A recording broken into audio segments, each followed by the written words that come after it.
क्या आपको पता है हमारा सही पोस्चर जुड़ा है काफी हद तक हमारी सेहत और हमारी ऑप्टिमल ह्यूमन फंक्शनिंग से। जी हाँ, ये बिल्कुल सही है। एक सही पोस्चर हमारे आत्मविश्वास का सबूत है। एक सही पोस्चर इस बात का इंडिकेशन है कि जो तमाम तरीके के हमारी बॉडी में सिस्टम्स हैं वो सभी अपना कार्य सही से कर पा रहे हैं, जैसे कि डाइजेशन सही से हो पा रहा है, पूरे शरीर में proper blood supply is happening. वहीं बच्चों में ये इस बात को दर्शाता है कि उनमें सही ग्रोथ, सही डेवलपमेंट हो रही है। दूसरी तरफ पुअर पोस्चर पुअर लाइफस्टाइल का इंडिकेशन है। ये दर्शाता है इस बात को कि जो हमारे जॉइंट्स हैं उनकी मोबिलिटी और हमारी मसल्स की फ्लेक्सिबिलिटी धीरे धीरे करके डिक्लाइन हो रही है और खत्म हो रही है, जिसकी वजह से इवेंचुअली हमें कई तरीके के जो सिंपल टास्क भी होते हैं वो भी करने में बड़ी मुसीबत सी आती है।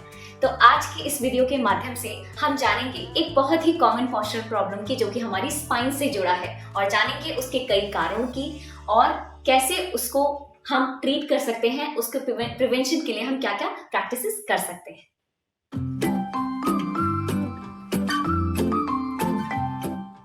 हंचबैक और राउंड अपर बैक, जिसे हिंदी में कुबड़ापन कहा जाता है और साइंटिफिक टर्म में इसे काइफोसिस भी बोला जाता है।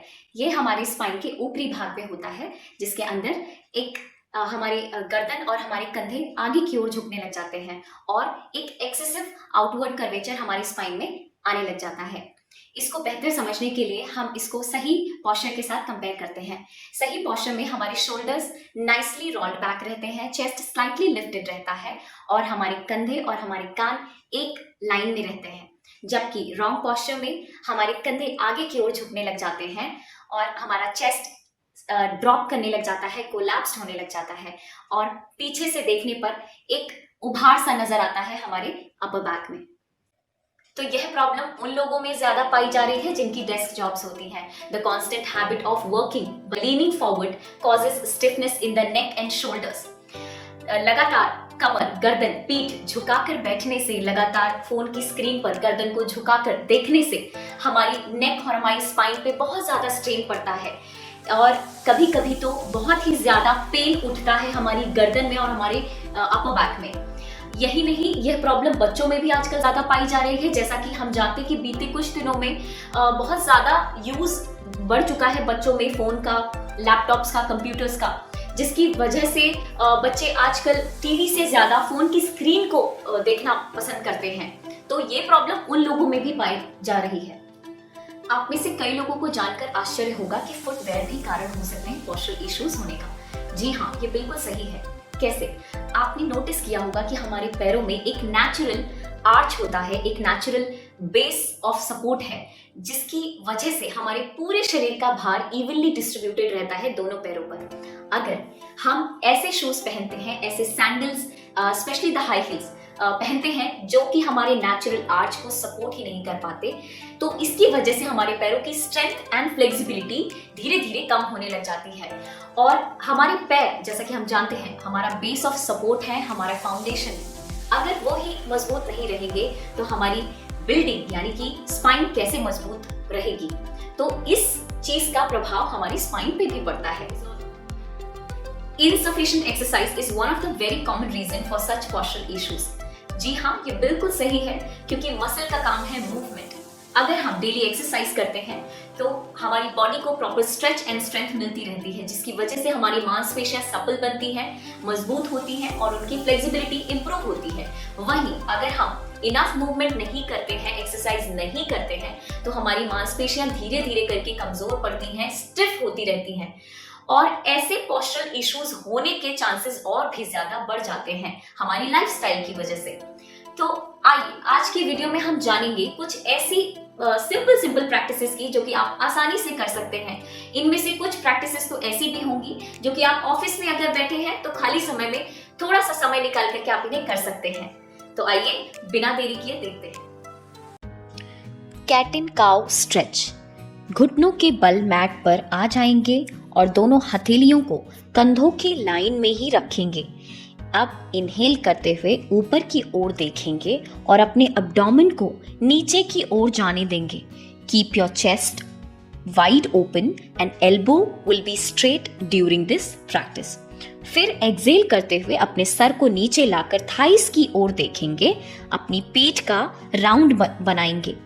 इस प्रैक्टिस को हम 6 से 8 बार दोहरा सकते हैं। Inhale, exhale. यह प्रैक्टिस हमारी स्पाइन को लचीला बनाता है और पोस्चर करेक्शन में मदद मिलती है। इस प्रैक्टिस को हम चेयर के साथ भी कर सकते हैं। सबसे पहले सीधे बैठें, कमर गर्दन को सीधे रखें और सामने देखें। हाथों को अपने घुटनों पर रखें और इनहेल करते हुए ऊपर छत की ओर देखेंगे। चेस्ट को ओपन रखेंगे, लिफ्ट करेंगे, शोल्डर्स को पीछे रोल बैक करेंगे।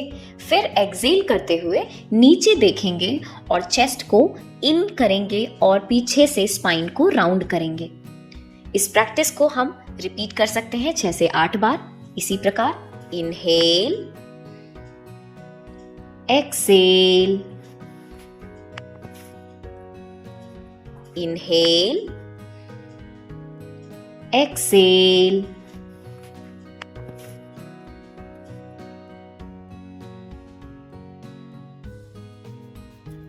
शोल्डर स्ट्रेच ताड़ासन में कमर गर्दन पीठ को सीधा रखेंगे, सामने की ओर देखते रहेंगे, कमर को बिल्कुल भी ढलकने नहीं देंगे, सीधा रखेंगे।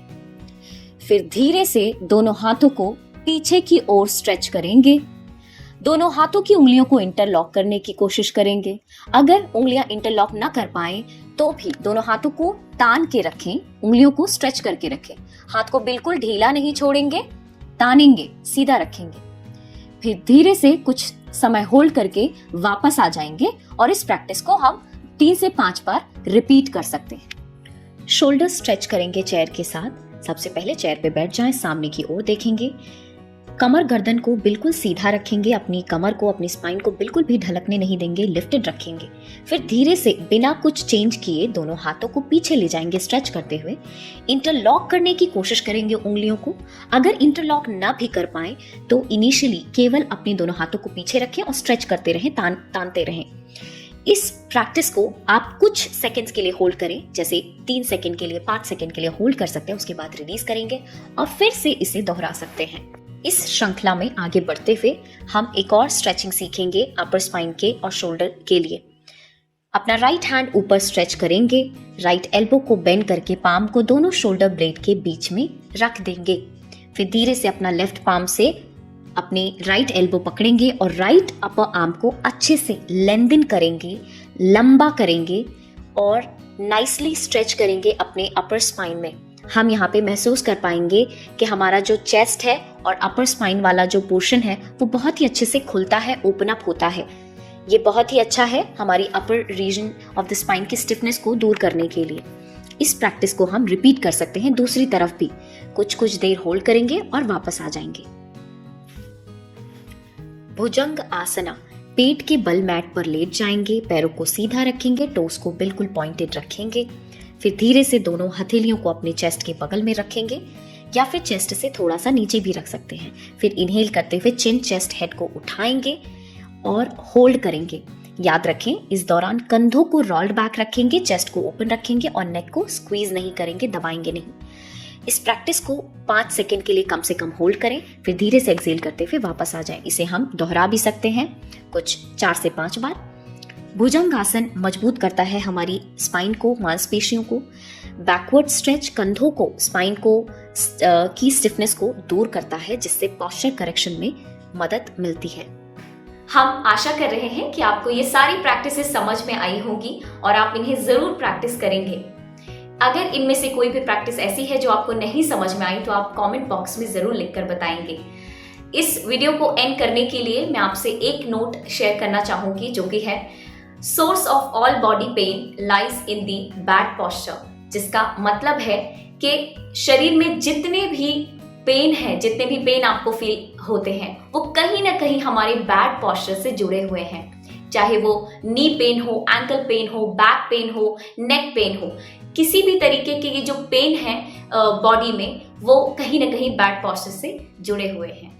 तो अब आपसे विदा लेना चाहूंगी और आगे भी हम ऐसी वीडियो बनाते रहेंगे।